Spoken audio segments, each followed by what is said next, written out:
오늘 은혜 받으실 말씀은 창세기 12장 1절에서 5절 말씀입니다. 야훼께서 아브라함에게 이르시되 너는 너의 고향과 친척과 아버지의 집을 떠나 내가 내게 보여줄 땅으로 가라. 내가 너로 큰 민족을 이루고 내게 복을 주어 내 이름을 창대하게 하리니 너는 복이 될지라. 너를 축복하는 자에게는 내가 복을 내리고 너를 저주하는 자에게는 내가 저주하리니 땅의 모든 족속이 너로 말미암아 복을 얻을 것이라 하신지라. 이에 아브라함이 야훼의 말씀을 따라갔고 롯도 그와 함께 갔으며 아브라함이 하란을 떠날 때 75세였더라. 아브라함이 그의 아내 사라와 조카 롯과 하란에서 모은 모든 소유와 얻은 사람들을 이끌고 가나안 땅으로 가려고 떠나서 마침내 가나안 땅에 들어갔더라. 아멘.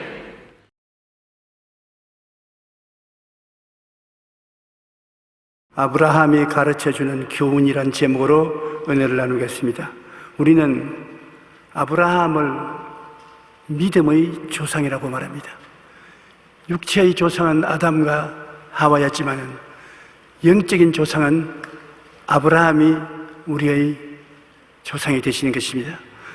그는 한없는 축복을 받은 사람이지만 그러나 그의 생활은 결코 평탄하지 않았었습니다. 불같은 시험을 당해서 그는 복과 함께 믿음과 순종을 배웠던 것입니다. 미국의 터너라는 유명한 화가가 있었습니다. 그는 교회 열심히 나가면서 교회 학교 애들을 가르치는데 즐거움을 가졌습니다. 하루는 큰 폭의 종이를 가지고 그림을 그리기 위해서 준비를 다 해서 교회 학교 애들 앞에 서서 너희들이 와서 그리고 싶은 대로 그리라고 그랬었습니다. 그 애들이 나와서 막 그림을 그려오니까는 나중에는 그림책인지 낙서책인지 알 수가 없게 되었던 것입니다. 더 이상 그림을 그려넣을 곳이 없이 아주 낙서판이 되고 말았을 때 그분이 애들 보고 너희 자세히 선생님이 하는 것을 보라.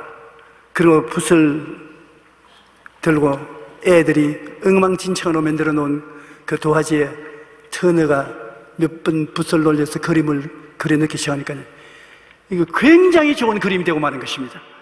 이렇게 순진하고 더럽혀지지 아니하고 원시적인 기능을 발휘한 그림을 그린 사람이 도대체 누구냐? 그 그림을 내놓으니까 서로 사가겠다고 야단법석인 것입니다. 우리 아이들이 장난으로 그린 그 캔버스에 선생님이 몇 그림 안 그려 넣어서 그런 위대한 그림이 되는 것입니다.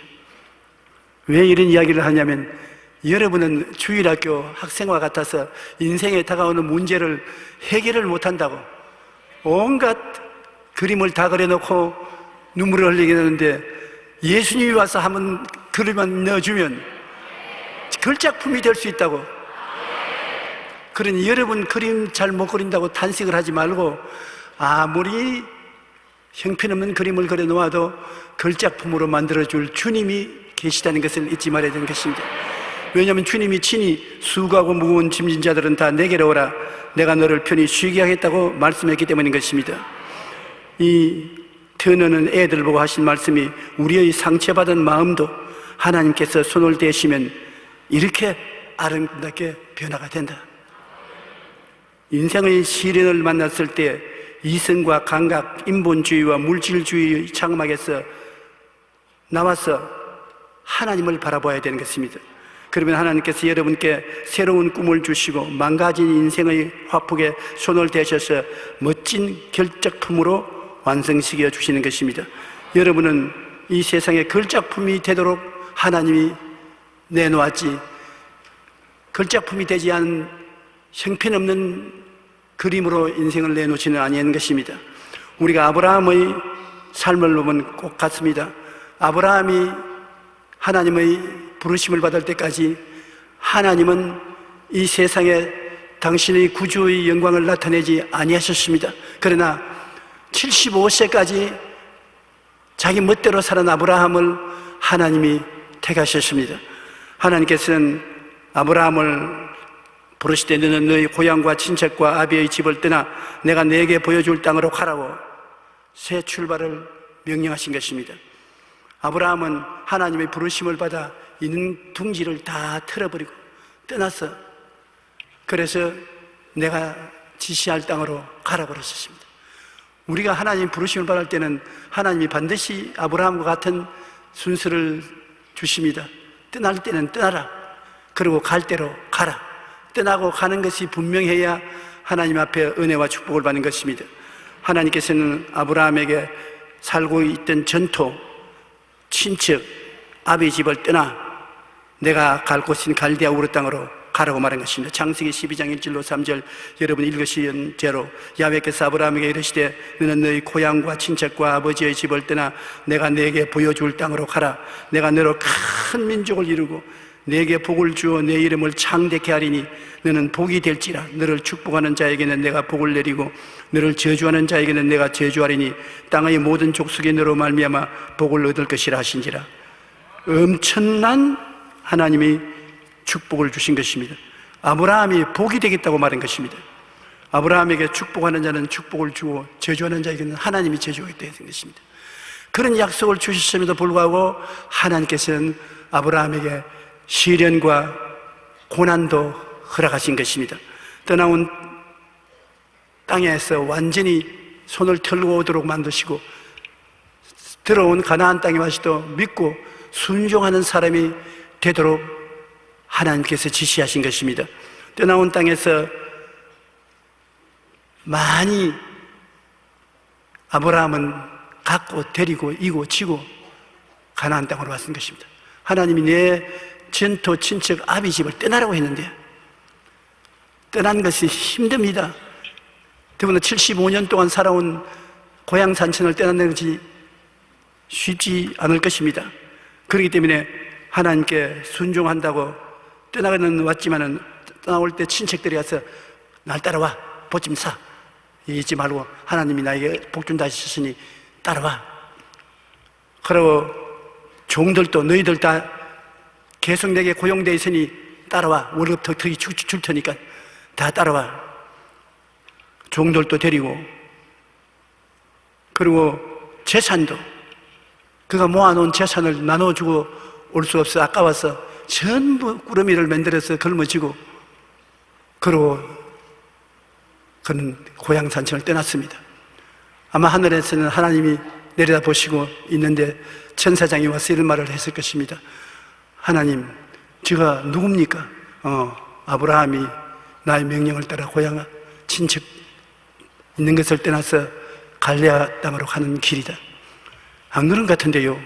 보니 온갖 일가 친척이 다 따라오고 조카도 따라 붙이고 그 다음에 소짐승들도 다 데리고 친척과 종들도 다 데리고 일대 군단이 건너가는데요. 웃으시면서 시련을 톡톡히 당해야 제가 다 떨어져 나갈 것이다. 두고 봐라. 그런데 아브라함은 당장 가면 축복이 막 떨어질 줄 기대했습니다. 그러고 가나안에 왔는데 이런 수가 되십니까? 비가 안 와서 전부 땅이 바짝 말랐습니다. 초목곤충이 다 타죽고 의지할 곳이 없고 농사 지을 수도 없습니다. 그러니 아브라함을 따라온 친척들이 모두 불평을 말하고 종들도 야간 도주를 하고 엉망진창이 되고 말한 것입니다. 하나님 복을 주신다 해서 하나님을 따라 나왔는데 복은 과하고도 화가 이렇게 다가오니 어떻게 합니까? 하나님 날 버렸습니까? 아무 대구가 없습니다.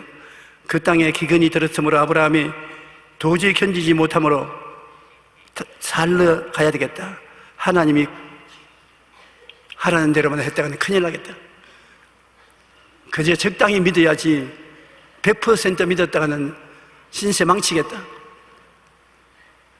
지금 이런 기근이 가나안에는 왔어도 애굽 땅에는 물이 풍부하고 농사도 잘 되고 사람들이 많이 와서 사니 우리 애굽으로 살러 가자. 이제는 하나님이 가라고 말하지 않은 곳에 마음대로 갑니다. 그리고 꾀를 자기 마음대로 부리는 것입니다. 아브라함은 오랜 세월 동안 사라와 같이 살았으나 자식은 없었는데, 아브라함은 자기가 보기에도 사라는 너무나 절세 미인이었습니다. 아브라함은 그 긴 세월 동안 살아오면서 인생에 별 재미는 없었으나 자기 부인 얼굴 쳐다보는 재미로 살았습니다. 절세 미인이었다고 그랬습니다. 우리가 보기에는 미스 코리아 정도가 안 되고 아예 마음에 감탄할 정도로 이뻤습니다. 그러기에 아브라함이 내려가면서 그 아내에게 부탁을 한 것입니다. 여보, 당신하고 오래 살아서 당신이 굉장히 미인인 것을 내가 아는데 내가 미안해서 그 말을 입으로는 못했지만은 오늘 시인한다고. 틀림없이 내려가면 애굽 사람들은 당신의 아름다움을 보고 기절초풍을 할 것이다. 그리고 나는 잡아서 죽이는 것은 간단한 문제다. 난 당신을 뺏기고 목숨도 잃을 것인데 나를 좀 살려줘서. 그거 어떻게 살려줘요? 이제부터는 여보라고 하지 말고 오빠라고 말하십시오. 요사이 같으면 아무것도 아니지. 요사이 다 오빠 하니까 누가 진짜 오빠인지 가짜 오빠인지 모르겠는데 나를 오빠라고 하시면 나는 동생 할 테니까. 그러다가 진짜 나 동생이라고 하는 줄 알고 장가 오겠다면 어떻게 합니까? 그때는 또 그때 가서 보자. 자원에 날 보고 오빠라고 해달라고. 그래서 애굽에 도착하니까 뭐 새로운 사람이 오면은 원래 다들 호기심을 가지지만 이번에는 이야말로 절단 강산입니다. 사람들마다 다 아브라함의 여동생 구경한다고 떼를 지어서 모여오니 아브라함이 기가 막힙니다. 그런데 임금님이 그 소식을 들었습니다. 바로가 듣기로 가나안에서 한 가족이 왔는데 여자는 기가 막히게 아름다운 여자다. 빨리 데려오느라. 그래 아브라함은 자기 아내를 데리고 왕궁에 들어가니까 왕궁에 들어가자마자 부인이 아브라함을 보고 오빠 이게 어디야? 아 동생 이것이 바로의 궁이란다. 바로에게 절을 하니까 바로가 너 어떻게 되냐? 그러니까 바로 아브라함이 내 부모가 일찍이 세상을 떼시고 내 이 여동생 데리고 떠돌아다니는 나그네 같이 삽니다. 너 진짜 여동생이냐? 네, 여동생입니다. 여동생은 이렇게 이쁜데 너는 왜 호박 같나? 나는 호박 같아도 내 여동생은 틀림이 없습니다. 자네 정말 이것이 내 오빠냐? 예, 내 오빠입니다. 그럼 잘 됐다. 나하고 결혼하자. 그날로 당장 결혼해서 빠이빠이 하고 바로가 데리고 가버리고 그 대가로서 소와 양과 짐승은 잔뜩 얻었습니다. 그래 왕궁에 들어갈 때는 동생하고 같이 들어갔다가 만들어놓은 동생하고 들어갔다가 나올 때는 짐승을 데리고 대신 나왔어요. 가만히 있으니 기가 막힙니다. 아마 그때 비로소 아브라함이 기도를 많이 했을 겁니다. 하나님 살려주십시오. 이 길만이 내가 살 길이라고 생각하고 꾀를 냈는데 내 꾀가 통과되지 않습니다. 하나님이 바로의 궁전을 쳤습니다. 전에는 안 그렇더니 사례를 아내로 삼은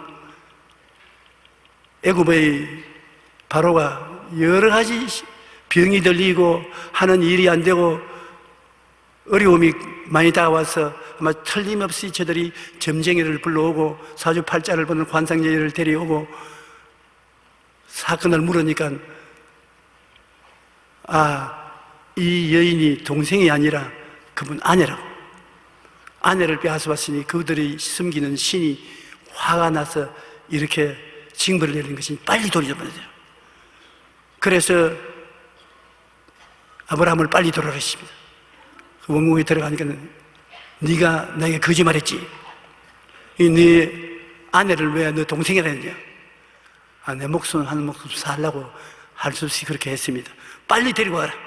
너 때문에 우리 왕궁이 망하겠다.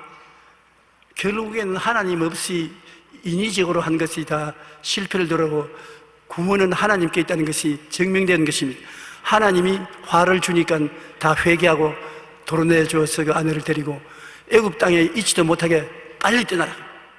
그래서 가나안 땅으로 왔었습니다. 오니까 그동안에 가나안 땅에는 비가 많이 와서 곡식이 잘 되고 풀도 푸르고 좋습니다. 상당한 오랫동안 애굽에 있은 것이 틀림없습니다. 그런데 또다시 인위적으로 사니까 시련이 다가왔었습니다. 그 시련이 뭐냐면 조카하고 싸움이 벌어진 것입니다.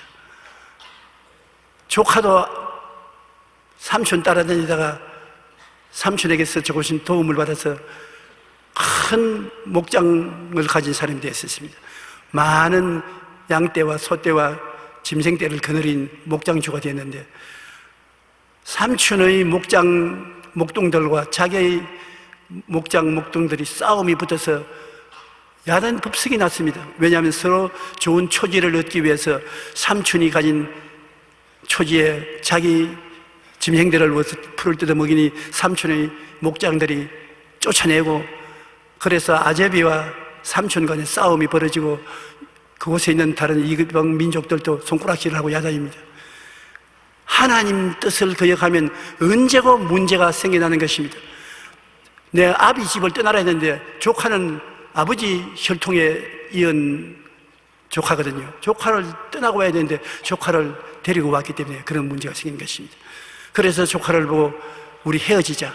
여기 타 민족도 많은데 아제비와 조카가 싸워서 피투성이가 나고 소문이 자작이 난데 우리 좋지 않다, 헤어지자. 네가 동이라 하면 내가 서라 하고 네가 남이라 하면 내가 북을 말하겠다. 아무리 일가 친척간이라도 물질 문제 가지고는 양보가 없습니다. 그렇게 하면 조카가 삼촌 따라왔으니 삼촌이 먼저 좋은 데를 택하십시오. 그러면 다른 것을 내가 택하겠습니다. 그렇게 말하지 않았습니다. 얼씨구나, 내가 먼저 택하지 뭐 삼촌이 어떻게 되는지. 그래서 소돔과 고모라에 있는 요단강 쪽을 바라보니 풀도 많고 물도 많고 좋은지라 난 제 소돔과 고모라 성에 있는 저 요단 동쪽을 태고 갈 테니까 그럼 삼촌만 여기 계세요. 바이바이. 그러고 떠나버렸습니다. 이제 메마른 초지가 있는 한쪽 구석에 아브라함은 쪼그리고 앉아서 하나님 바라보기, 하나님이 조카가 다 떠나고 난 다음 일어서라, 동서남북을 바라보라, 똑똑히 보라. 내 눈에 보이는 그 땅을 내가 내게 주리니 영원하리라. 가볼 필요 없이 바라봄의 법칙을 통해서 네가 바라볼 수 있는 그 땅은 내가 다 주겠다. 여러분께서도 성경을 읽어서 하나님께서 주신 약속을 믿음으로 바라볼 수 있는 것은 다 바라보면 은혜로서 축복을 주실 것입니다. 우리 창세기 13장 7절로 12절 제가 읽어드릴 테니 들어보세요. 그러므로 아브라함의 가축의 목자와 롯의 가축의 목자가 서로 다투고 또 가나안 사람과 브리스 사람도 그 땅에 거주하는지라. 아브라함이 롯에게 이르되 우리는 한 친족이라 나나 너나 내 목자나 내 목자나 서로 다투게 하지 말자. 내 앞에 온 땅이 있지 아니하냐. 나를 떠나라. 내가 좌하면 나는 우하고 내가 우하면 나는 좌하리라. 예, 롯이 눈을 들어 요단 지역을 바라본즉 소알까지 온 땅에 물이 넉넉하니 야훼께서 소돔과 고모라를 멸하기 전이었으므로 야훼의 동산 같고 애굽 땅과 같았더라. 그러므로 롯이 요단 온 지역을 택하고 동으로 옮기니 그들이 서로 떠난지라. 아브라함은 가나안 땅에 거주하고 롯은 그 지역의 도시들에 머무르며 그 장막을 옮겨 소돔까지 이르렀더라. 하나님은 이제 아브라함에게 믿음으로 사는 법을 가르쳐 주었습니다. 갈대아 우르를 떠날 때 하나님의 말씀을 믿음으로 따라 살았으면 괜찮았을 것인데 그는 자기의 계획과 자기의 지혜를 따라 애굽으로도 내려갔고 조카 롯에게 짐승들도 많이 나누어 주었고 자기 인간과 수단과 방법으로 잘 살려고 했다가 실패를 많이 했었습니다. 성경에는 주님께서 나의 의인은 믿음으로 말미암아 살리라고 했는데 오늘날 우리도 이 세상 살리를 떠나서 하나님을 따라 나왔으면 믿음으로 살아야 되는 것입니다. 믿음으로 사는 것이 쉽지 않기 때문에 훈련을 통해서 배우는 것입니다. 장막에서 늘 엎드려서 기도할 때도 땅만 보고 기도하면 소용이 없습니다. 꿈을 마음속에 품고 기도해야 하나님이 축복을 해주시는 것입니다. 이성과 감각, 인본주의, 물질주의의 장막에서 나와야 되는 것입니다. 천막을 치고 옛날 사람들은 살지 않았어요. 천막 밑에서 자꾸 기도만 하면 천막과 흙밖에 보이지 않습니다. 그러나 천막 밖에 나오면 하늘을 쳐다보면 수많은 별들이 보이는 것입니다.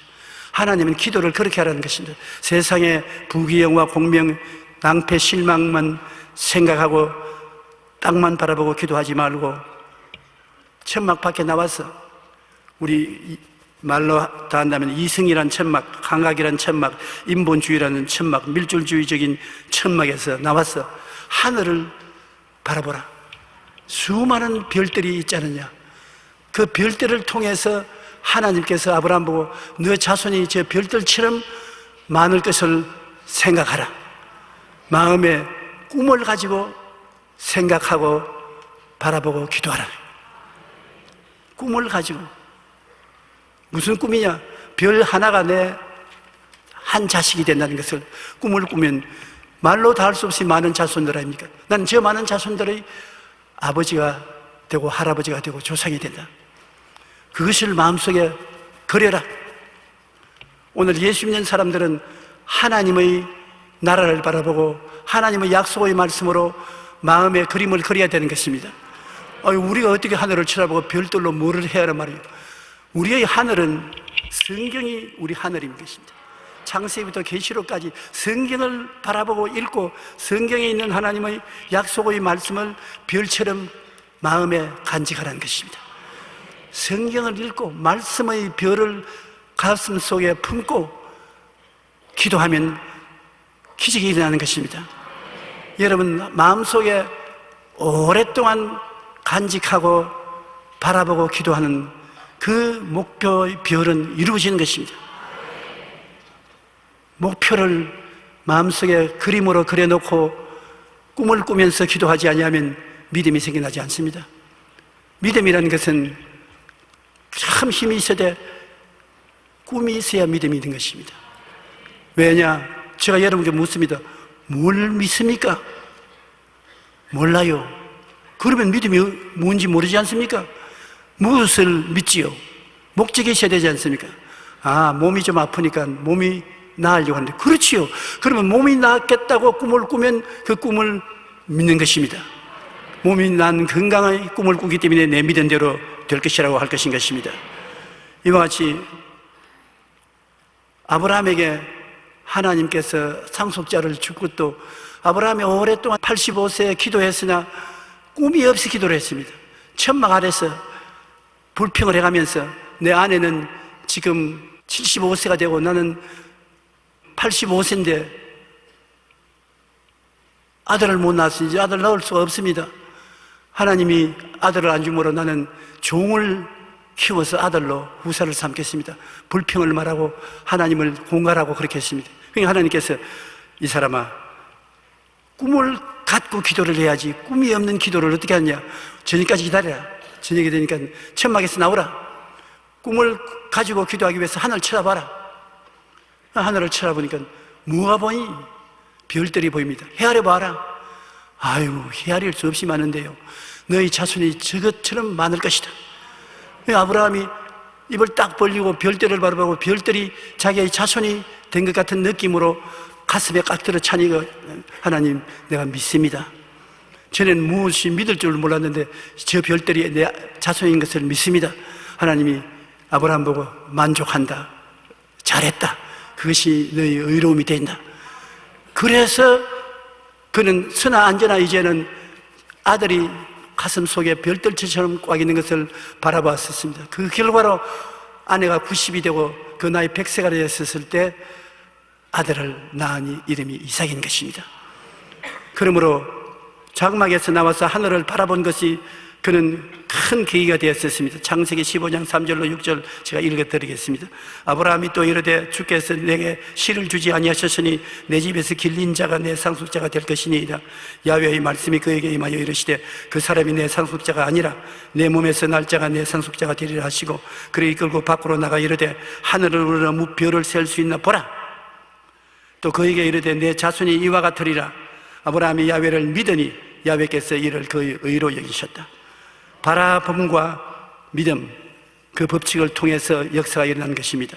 꿈이 생길 때에 믿음이 생깁니다. 무엇을 믿느냐? 꿈을 믿는 것입니다. 현재 있는 것뿐 믿을 사람이 어디 있습니까? 꿈이라는 것은 장차 생겨날 것을 지금 믿는 것을 말하는 것입니다. 뭘 믿느냐? 건강을 믿습니다. 그것이 바로 꿈을 믿는 것입니다. 뭘 믿느냐? 사업이 일어날 것을 믿습니다. 그게 꿈입니다. 그게 믿음이고, 그러므로 꿈은 마음속에 현재 그림으로 그리고 나면 그것을 바라보고 있으면 그것이 내 것이 되었다는 믿음이 생겨나는 것입니다. 믿음이 생겨나면 믿음을 입술로 고백을 하는 것입니다. 그것이 내 거라고 고백을 하면 현실적으로 날이 가고 달이 가면 이루어지게 되는 것입니다. 기록된 바 내가 너를 많은 민족의 조상으로 세웠다 하심과 같으니 그가 믿은 바 하나님은 죽은 자를 살리시며 없는 것을 있는 것으로 부르시는 이시라. 아브라함이 바랄 수 없는 중에 바라고 믿었으니 이는 내 후손이 이 같으리라 하신 말씀대로 많은 민족의 조상이 되게 하리 하심이라. 그러므로 하나님은 죽은 자를 살리시고 없는 것을 있는 것까지 부르시는 전지전능 영광스러운 하나님이기 때문에 하나님 앞에서 그가 없는 것을 있는 것처럼 바라보고 그리고 믿고 입술로 자백하면 하나님이 책임지신다는 것입니다. 하나님이 그 일이 이루어지도록 역사하시는 것입니다. 해리 리버만이라는 폴란드 출신인 젊은 나이 청년이 단돈 $6를 가지고 미국에 가면 잘 산다고 해서 미국에 건너와서 온갖 일을 다 했습니다. 심부름꾼도 하고 종살이도 하고 일꾼 노릇도 하고 그렇게 해서 열심히 일한 덕분으로 상당한 부자가 되어서 나이 77세에 은퇴를 하고 노인학교에 들어가 친구들과 잡담을 나누고 재즈를 뛰면서 이제 남은 여생을 보내고 있었습니다. 그런데 어느 날 장기 때는 채소를 뚫 상대가 없어서 우두커니 앉아 있으니까 한 청년이 와서 말하기를 어르신 그냥 앉아 계시지 말고 이쪽으로 오세요. 이쪽에 그림 그리는 방이 있는데 와서 그림을 그려보시지요. 그러니까 그림요? 나는 붓도 잡을 줄 몰라요. 게다가 그림을 그리기엔 너무 늦었어요. 나이가 70이 훨씬 넘었는데 무슨 그림을 그린단 말입니까? 그러니까 그 청년이 가만히 쳐다보더니만 연세가 문제가 아닙니다. 어르신.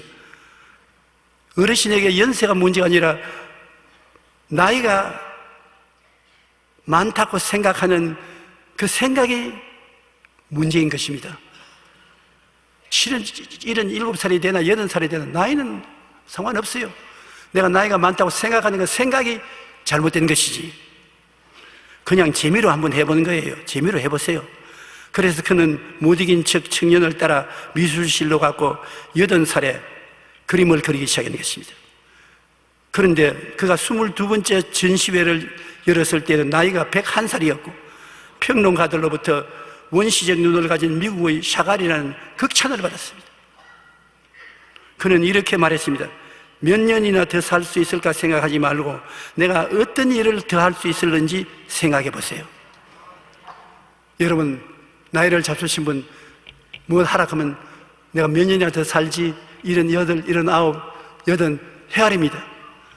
그런데 이분은 자기 체험에서 말하기를 몇 년이나 더 살까 헤아리지 말고 얼마나 더 많은 일을 할까를 생각하는 것입니다.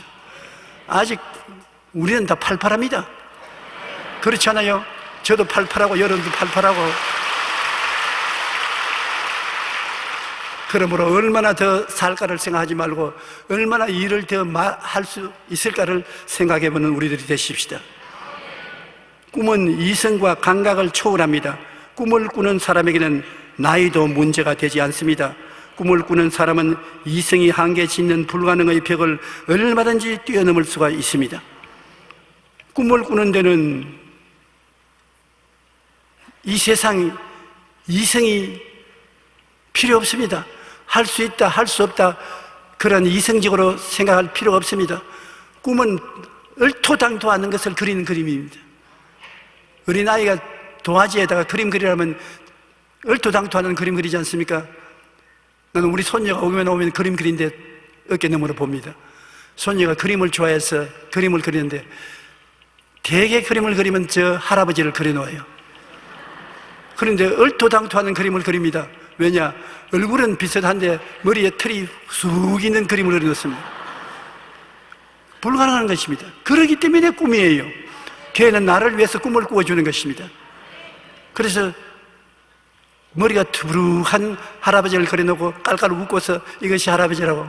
그런데 내가 전혀 그것을 믿지 않았는데 요사이는 약간 믿음이 생긴다고요. 머리털을 한번 심어볼까?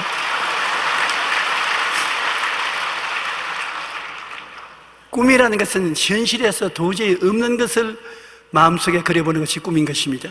그 꿈이 믿음으로 변화되고 그것을 믿으면 하나님이 바빠집니다. 왜냐하면 하나님 내 믿은 대로 될지라고 하시기 때문에. 그러므로 하나님께서 감각을 초월한 이 꿈을 여러분이 꾸기를 원하시는 것입니다. 꿈은 이성과 감각을 초월해야 되는 것입니다. 꿈꾸는 사람에게는 나이도 문제가 되지 않습니다. 꿈을 꾸는 사람은 이성도 나이도 다 뛰어넘어 훌륭한 목적을 달성할 수가 있는 것입니다. 그리고 아브라함에게 하나님이 가르쳐 주신 것은 믿음으로 위대한 인생을 살아갈 수 있고 아들도 얻을 수 있고 큰 사업도 상속으로 받을 수 있는데 결국에 사는 것이 뭐냐? 삶의 궁극적인 목표와 사랑을 깨달아 알으라고 하는 것입니다. 이 세상에 우리가 살면은 무엇 때문에 사는 것입니까? 잘 사는 사람도 결국에 가서는 무엇 때문에 사느냐 회의가 들어오고, 못 사는 사람은 더 말할 필요 없이 마음에 회의가 들어오는 것입니다. 무엇 때문에 사는가? 인생은 삶의 궁극적인 목표를 하나님은 깨닫고 살아가는 것입니다. 그러면 어떻게 궁극적인 목표와 사랑을 갖고 살 수 있습니까? 하나님 제일주의로 살아가는 것이 하나님이 우리에게 제일 주문하는 것입니다. 아브라함에게도 하나님 제일주의로 살아라. 이 세상의 부귀영화 공명을 다 가졌어도 하나님 없이는 아무 소용도 없다. 하나님이 집을 세우지 아니하시면 세우는 자의 수고가 헛되며 성을 지키지 아니하면 파수꾼의 경성함이 헛사로다. 아침에 일찍 일어나고 저녁에 늦게 누우며 수고의 떡을 먹으며 헛되도다. 하나님 없이 무엇을 해도 결국에는 헛된 것입니다. 오늘날 철학자들이 말하는 것은 사람들은 죄책으로 말미암아 절망에 빠져있고 허무와 무의미로 말미암아 절망에 빠져있고 죽음과 무의 공포에 부딪혀 절망에 빠진다고 했는 것입니다. 모두 다 허물을 마음속에 꿰어안고 고통하고 있는 것입니다. 그런데 하나님께서는 허무하지 않고 우리가 인생이 살기 위해서는 하나님 제일주의로 살아가는 것입니다. 신명기 30장 19절로 20절에 내가 오늘 하늘과 땅을 불러 너희에게 증거를 삼느라 내가 생명과 사망과 복과 저주를 내 앞에 두었은즉 너와 내 자손이 살기 위하여 생명을 택하고 내 하나님 야훼를 사랑하고 그의 말씀을 청종하며 또 그를 의지하라. 그는 내 생명이시요 내 장수이시니라. 야훼께서 내 조상 에브라함과 이삭과 야곱에게 주리라고 맹세하신 땅에 내가 거주하리라. 야훼 하나님이 내 생명이시요 내 장수라고 말한 것입니다. 하나님을 섬기면 그가 우리 속에 생명이 되니까 지치지 아니하고 피곤치 아니하고 또 장수가 된다는 것입니다. 시편 25편 12절로 14절에 야훼를 경외하는 자가 누구냐? 그가 택할 길을 그에게 가르치시리로다. 그 영혼은 평안히 살고 그의 자손은 땅을 상속하리로다. 야훼의 친밀하심이 그를 경외하는 자들에게 있으며 그의 언약을 그들에게 보이시리라. 우리가 하나님을 경외하는 곳에 비로소 삶의 목표와 살아갈 의미가 있다는 것입니다. 하나님을 삶의 목표로 삼지 않고는 지위나 명예나 권세나 돈이나 이런 것이 생활의 목표가 될 수가 없다는 것입니다. 그러므로 우리는 하나님 말씀을 읽고 듣고 경배하고 성령을 인정하고 환영하고 모시드리며 의지할 때 성령이 여러 마음속에 훈련시켜서 하나님을 제일주의로 해서 살게 만들어 주시는 것입니다. 오늘날 우리가 인생을 살면서 한편에는 복을 주시면서 다른 면에는 시험과 환난을 반드시 주십니다. 왜냐하면 믿음을 가르쳐주고 사랑을 가르쳐주는 데는 시련이 필요한 것입니다. 학교 다닐 때 어린아이들이 공부를 하는데 공부 좋아하는 애들 봤습니까? 공부가 싫어요. 그래도 공부가 장차 그를 현명하게 만들고 더 놀라운 삶을 살게 만들어주기 때문에 억지로라도 공부를 해야 되는 것입니다. 공부는 실현해야 된다. 시련과 환난은 못 지킬 만한 것을 하나님이 시키지 않지만은 반드시 시련과 환난을 통해서 신앙이 자라고 사랑이 자라게 해서 이 세상을 훌륭하게 살도록 만들어주는 것입니다. 제가 순종이라는 말을 보면 언제나 마음속에 떠오르는 생각이 있습니다. 우리 시골에서 자랄 때, 시골에서는 송아지가 어느 정도 자라면 송아지 코를 뚫습니다. 콧뚜레를 받기 위해서 코를 뚫습니다. 송아지가 콧뚜레를 하기 전에는 아주 귀엽습니다. 저는 송아지를 사랑해서 송아지를 끌어안고 얼굴에 이렇게 뺨을 비비기도 하고 쓰다듬어 주고 끌고 다니기도 하고 하는데, 콧뚜레 하는 날은 송아지 코를 뚫는 날 그 주인이 막걸리를 가지고 와서 서로 막걸리를 마시고 그 다음에는 코를 뚫습니다. 시뻘겋게 쇠를 달구어서 송아지를 끌어안고 잡고 코에다 구멍을 뚫습니다.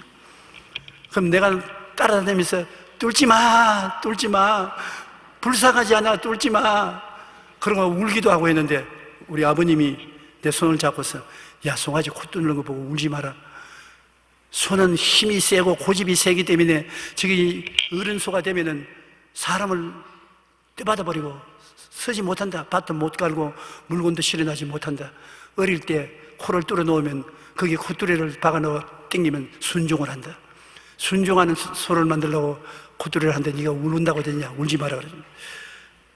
그래도 불쌍한데 송아지를 잡고 시커먼 쇠고쟁이를 코에다가 떼면 고함을 치고 음메 눈물을 줄 흘립니다. 나도 같이 보고 눈물도 흘리고 했는데 어른들 하는 말이 맞거든요. 소는 힘이 세고 고집이 아주 강한 짐승이라 그래서 코를 뚫지 않으면 주인이 설 수 없게 되는 것입니다. 그러나 코를 뚫어서 콧뚜레를 걸어 놓으면 그때서야 소는 주인이 끄는 대로 따라가는 것입니다. 여러분과 나에게 하나님이 안 됐지만은 콧뚜레를 좀 뚫어보자. 적게 고집이 센 사람은 조그마한 콧뚜레를 뚫습니다.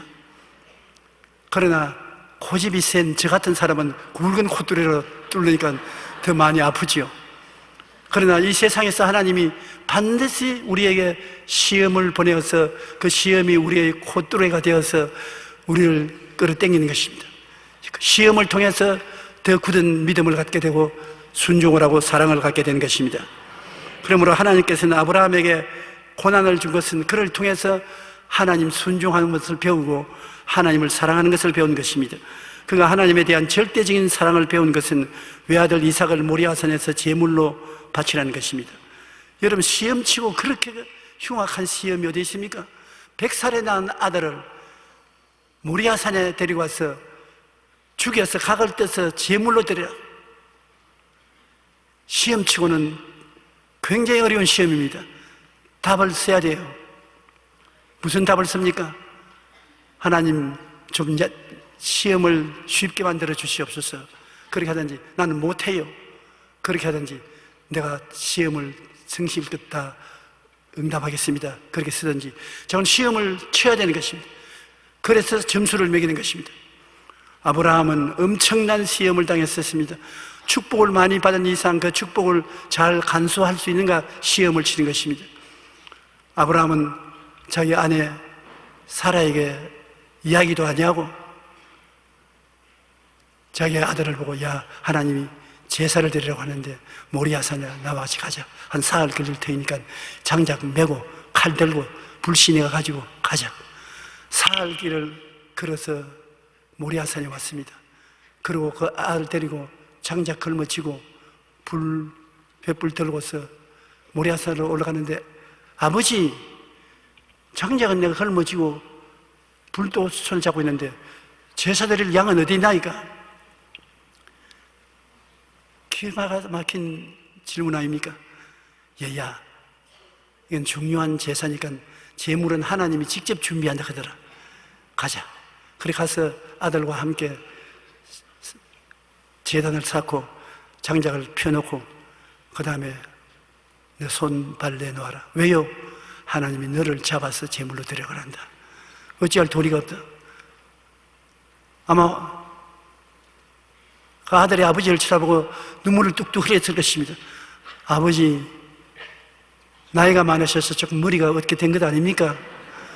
100살에 낳은 아들이라고 그렇게 자랑하고 사랑하더니 나를 잡아서 제물로 드린다요. 그래도 너를 주신 이도 하나님이시요, 너를 도로 데려가려는 것도 하나님이시니 나는 하나님을 위해서 너를 낳고 기른 대리인이 불과하다. 칼 받아자오. 그리고 그를 눕혀서 잡고 칼을 들었습니다. 그때 마지막 순간까지 가만히 있던 하나님께서 보좌에서 확 일어나셨을 것입니다. 아브라함아, 아브라함아, 네 외독자 이삭에게 칼 대지 마라. 너가 네 외독자 이삭도 아끼지 않고 나에게 내놓았은지 이제 내가 안다. 내가 나를 사랑한 줄 안다. 사랑은 증거가 있어야 되는 것입니다. 이 세상의 부부에게라도 서로 여보 나 당신 사랑해, 나도 사랑해 쉽습니다. 왜? 대가가 지불 안 되니까. 말로써 사랑하는 건 누가 못해요. 그러나 사랑에는 대가가 지불합니다. 대가가 있어야 돼요. 내가 너를 사랑한다. 적은 대가가 있으면 적게 사랑하는구나. 많이 사랑하면 많은 대가를 지불하게 되는 것입니다. 오늘날 하나님께서 여러분 보시고 너 나를 사랑하느냐? 사랑합니다. 그러면 내 생애를 내놓아라. 선교사가 되고 조의 종이 되는 것은 생애를 내놓는 것입니다. 힘든 것입니다. 예, 내놓지요. 그렇게 할 수도 있지만 아니요, 하나님 내가 다른 일을 하겠습니다. 선교사는 안 되겠습니다. 선교사 말고 다른 것 시켜주시옵소서. 고집을 부릴 때도 있는 것입니다. 그러나 하나님은 세상을 사랑했습니까? 안 했습니까? 이처럼 사랑하사. 어떻게 이처럼입니까? 독생자를 주셨으니. 하나님이 우리를 사랑한다는 것 구구이 설명할 필요가 없습니다. 하나님이 사랑 안 했으면 여러분 독생자를 줄 수가 없습니다. 외아들입니다. 독생자를 너에게 주셔서 그 살아서 우리의 구주가 된 것이 아니라 십자가에 못 박여서 몸짓고 피 흘려서 죽음으로 우리를 구원해 주시니 하나님이 우리를 사랑하는 것이 얼마나 크게 증명되었습니까? 얼마나 하나님이 너를 사랑하느냐? 설명할 수가 없어요. 하나님은 그 크신 사랑으로 죄를 지었음에도 불구하고 못났음에도 불구하고 버림을 받아야 마땅함에도 불구하고 죄 지은 그대로 못난 그대로 빈손돈 그대로 여러분을 믿고 구원받으라고 말씀하시는 것입니다. 하나님이 여러분에게 주신 구원이 얼마나 값지고 비싼 것을 알 수 있는 것입니다. 그래서 하나님은 그 비싼 대가를 선물로 여러분에게 주시기를 원하시는 것입니다. 여러분에게 전부 하나님의 사랑이 비오듯이 임하여서 선물로 구원해 주신 것입니다. 여러분은 하나님의 자녀들인 것입니다. 여러분은 천국이 여러분 속에 있는 분들인 것입니다. 하나님이 여러분을 지켜주시는 것입니다. 주님으로 말미암아 인생을 목표로 삼고 살면은 비로소 삶의 가치를 느끼게 되는 것입니다. 삶의 가치가 내게 느껴져야 되는 것입니다. 성령이 오셔서 삶의 가치를 자꾸 마음속에 만들어줘서 행복하고 기쁘게 만들어 주셔야 여러분이 그 가치를 느낄 수가 있는 것입니다.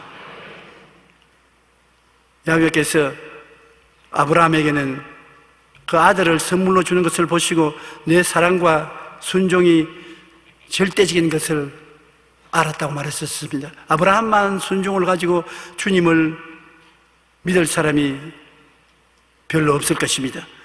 우리 조상 아브라함이 그 아들 이삭을 제단에 바칠 때 행함으로 의롭다 하심을 받은 것이 아니냐. 내가 보거니와 믿음이 그의 행함과 함께 일하고 행함으로 믿음이 온전하게 되었느니라.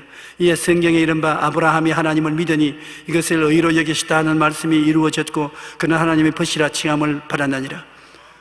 그가 그 아들을 내놓는다는 것은 장난이 아니었습니다. 실질적으로 큰 사랑을 가지고 있었기 때문에 하나님 앞에 아들을 내놓아서 하나님 그 이후로 아브라함은 친구가 되고 하나님을 끝까지 사랑하시는 것입니다. 하나님께서는 내가 반드시 너에게 복을 주고 복 주며 너를 번성케 하고 번성하리라 했더니 그가 이같이 오래 참아 약속을 받았다고 성경을 말씀하고 있는 것입니다. 17세기 영국의 신학자 토마스 아담스는 그대에게 시련을 주는 것은 무엇이나 그대의 유익으로 개선하라. 한번 따라 말씀하십시오.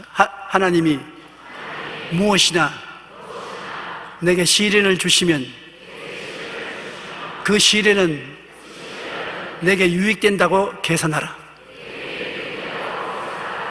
여러분을 유익되게 하기 위해서 시련을 준다는 것입니다. 시련을 통하여 믿음과 순종을 배울 수 있도록 하기 위해서 주시는 것이기 때문에 유익으로 플러스하라는 것입니다. 우리는 고난을 마이너스가 아니라 플러스로 계산해야 합니다. 고난은 하나님께서 우리를 사랑하셔서 가르치시기 위한 것이기 때문인 것입니다. 예레미야 애가 3장 33절은 주께서 인생으로 고생하게 하시며 근심하게 하시면 본심이 아니시로다. 하나님은 여러분을 시련을 주시고 난 다음에 같이 찌푸리시고 여러분이 고함을 치면 하나님도 조금만 더 참아라, 된다, 괜찮다, 괜찮다, 그렇게 하시는 하나님이라는 것입니다. 여러분 이빨이 나빠서 치과에 치료하러 가신 적이 있지요. 의사 선생님이 치료를 할 때 주사 바늘을 찔러서 모음을 시킬 때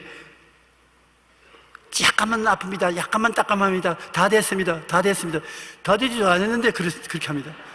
나는 치과에 많이 다녀봤기 때문에 막 찔러놓고는 이제 다 냈다 그럽니다.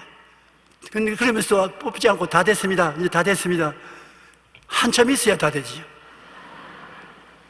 그와 같이 시련을 하나님이 주시는 것은 여러분에게 유익을 주기 위해서 주시는데, 시험 동안에 고통스럽다고 고함하시면 다 됐어, 다 됐어, 조금만 참아, 다 됐어, 그렇게 말하는 것입니다. 실제로 조금만 참으면 시련은 끝나는 것입니다. 하나님이 우리에게 유익을 주시는 것입니다. 그러므로 고난당할 때 불평할 것이 아니라 그것이 내게 유익이 될 것이라고 믿고 더욱 하나님께 의지해서 견뎌야 되는 것입니다. 그러면 고난이 변하여 오히려 복이 되는 것입니다.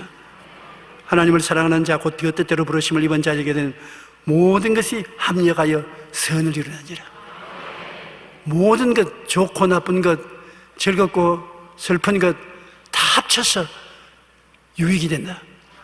그러므로 우리 예수 믿는 사람은 하나님을 바라보고 믿고 나가면 모두 다 유익이 되는 것입니다.